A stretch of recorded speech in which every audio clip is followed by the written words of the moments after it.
श्री कृष्ण के चरणों में अर्जुन ने पूछा कि ये कमला एकादशी, पद्मनी एकादशी का व्रत करने से क्या पुण्य होता है, क्या लाभ होता है। श्री कृष्ण ने कहा कि अर्जुन, ये पद्मनी एकादशी के एक दिन पहले 10 समाज रात्रि को हल्का भोजन करना चाहिए, पराया अन्न नहीं लेना चाहिए, नीच कर्म का त्याग करना चाहिए, हो सके तो धरती पर ही सादा बिस्तर लगाकर सोना चाहिए, ज्यादा तूल तकिए और विलास की जगह का त्याग करना चाहिए। सुबह उठकर संकल्प करे कि भगवान हरि में मेरी प्रीति हो, मेरा मनुष्य जन्म सफल हो, मेरे पाप ताप मिटे और भगवान की प्रीति प्राप्त हो, मैं एकादशी का व्रत रखूं, भगवान मेरी सहायता करे।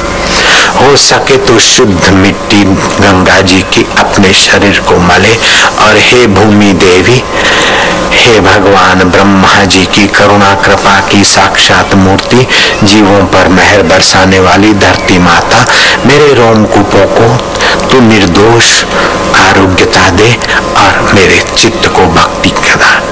रगड़ करना है अथवा मुल्तानी मिट्टी से नहाए तो और भी अच्छा ही है। साबुन फाबुन का, चर्बी वाले साबुन का उपयोग ना करे तो अच्छा है।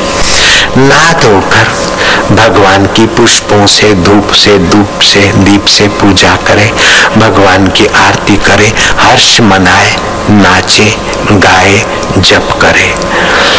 हो सके तो निर्जल करे, अगर नहीं तो जल पिए, लेकिन ठंडा जल नहीं, ताजा जल गुनगुना, जिससे जठरा प्रदीप रहे। ठंडे जल से जठरा मंद हो जाती है। ठंडे पेय पदार्थ और आइसक्रीम अभी तो मजा देते, लेकिन बुढ़ापे में तौबा कराते और जल्दी बुढ़ा बना देते हैं। इसलिए इन चस्कों से, चटोरेपन से अपने को बचाते रहना चाहिए। अगर फिर भी कुछ खाए बिना न रहे तो फल आदि थोड़ा सा ले और भगवत सुमरन मौन का आश्रय ले। हो सके तो रात्रि का जागरण करे, मेरे नाम का जप करे, कीर्तन करे और लोग मिलकर उजागरा करें, लेकिन इधर उधर की बातें, कवालियां या फिल्मी गाने गाकर माता का जागरण करना एक विलासिता का मोड़ है। इसमें कोई विशेष लाभ नहीं होता। चटोरापन चालू और गाने बजाने चालू, देवी जागरण के नाम से हम अपना कल्याण करें, देवी जागरण के नाम को लांछन न लगाए। तो ये एकादशी देवी का जागरण करें और प्रभात को नहा धोकर भगवान के मंदिर में जाए, पूजन करे, अथवा अपने घर के मंदिर में ही भगवान को नला धुला करे, एकटक देखते हुए भगवान के नाम का जप करे, उसके सारे दोष निवृत्त हो जाते हैं।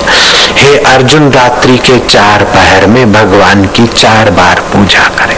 प्रथम पहर में पूजा करके भगवान को नारियल अर्पण करे, जिससे अग्नि होम करने के यज्ञ के फल को पाता है। दूसरे पहर में बिल्व फल भगवान को अर्पण करे, वाजपेय यज्ञ करने के फल को पाता है। तीसरे पहर के पूजन में भगवान को सीताफल अर्पण करे, अश्वमेघ यज्ञ के फल को पाता है। और चौथे पहर प्रभात कालीन पूजा में भगवान को सुपारी अर्पित करे और स्नेह करता करता भगवान को अपना आत्म रूप में स्नेह करता जाए, उसे राजसु यज्ञ करने का फल मिलता है। अर्जुन, इस बात में जरा भी संदेह नहीं कि उसके सारे पाप ताप निवृत्त हो जाते हैं और उसकी मति में मेरी भक्ति प्रकाश और पुण्योदय होता है।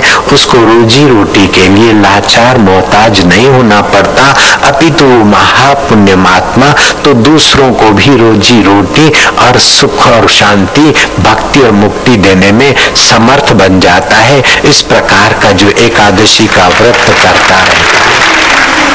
हे अर्जुन, तुम्हारे और मेरे इस संवाद को जो सुनेगा सुनाएगा उसे भी पुण्य आत्मा माना जाएगा, उसे कई कपिला गौ दान करने का फल प्राप्त होगा। भगवान करे कि भगवान की भक्ति बढ़े, भगवान की स्मृति और प्रीति बढ़े, भगवान करे कि आप हम व्यर्थ का ना बोले, व्यर्थ का ना खाएं, व्यर्थ का ना देखें, व्यर्थ का संग्रह ना करें, व्यर्थ का सोचे नहीं, सार्थक भक्ति का संग्रह करे, सार्थक भगवान की प्रीति का धन कमाए। और जब भी आप हम कभी मिले तो भगवान के नाते मिले, भगवान के लिए मिले। भगवान करे कि हमारा और आपका मन भगवान में लगा रहे। भगवान करे कि बुढ़ापे की कमजोरी आ घेरे उसके पहले अपनी यात्रा तय हो जाए, बुढ़ापे में कान बहरे हो जाए उसके पहले भगवत ज्ञान, भगवत ध्यान, भगवत कथा अमृत पान करे। कुटुंबी हमें बुढ़ा बुद्धि समझकर अपमान करे, उसके पहले हम जगत को खिलवाड़ और सपना समझकर भगवान का ध्यान करें तो कितना अच्छा होगा।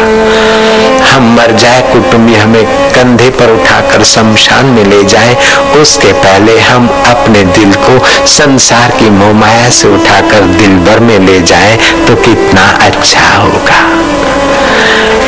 लोग हमारी हड्डियां घर में नहीं रखेंगे, अपशुकन मानेंगे। अपने पसीने से घर बनाया, हजारों लाखों रुपए का कर्ज लिया दिया या कमाए, उस घर में हड्डियां भी नहीं रखी जाएगी। संसार तो यही है, पड़ा रहेगा माल खजाना, छोड़ त्रियासुत जाना है। कर सत्संग अभी से प्यारे, नहीं तो फिर पछताना है। खिला पिला के देह बढ़ाई, वो भी अग्नि में जलाना है। शरीर अग्नि में जले उसके पहले अपनी वासना भगवत भक्ति में स्वाहा हो जाए, भगवत ज्ञान में स्वाहा हो जाए तो कितना अच्छा होगा।